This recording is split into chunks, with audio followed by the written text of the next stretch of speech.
Let's search broadcast lists in WhatsApp. Now open up the WhatsApp app on your iPhone or Android, and the first place that you can check is your settings. So open up your settings and keep in mind there are two different things. One is your lists of various messages or conversations, and then one is your broadcast messages that they've rebranded from broadcast lists to broadcast messages.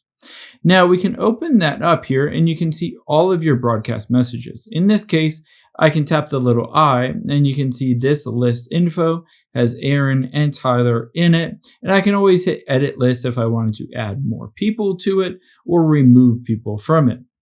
Now on here, I can also just go back and create a new list if I wanted to. And again, I can choose anybody on this list to be able to add to that broadcast list. At the very top, it says recipients 0 of 256. So you can have up to 256 people. Now, keep in mind, you can also just go back and tap on lists here. And this is a bit different. This allows you to create custom lists. And essentially, you can have lists of friends only or work only or groups, etc. And to be able to access that, all we need to do is go to your messages.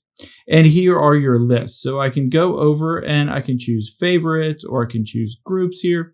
And I can always create the list by tapping on the little plus and having a new list of work or friends or family, etc.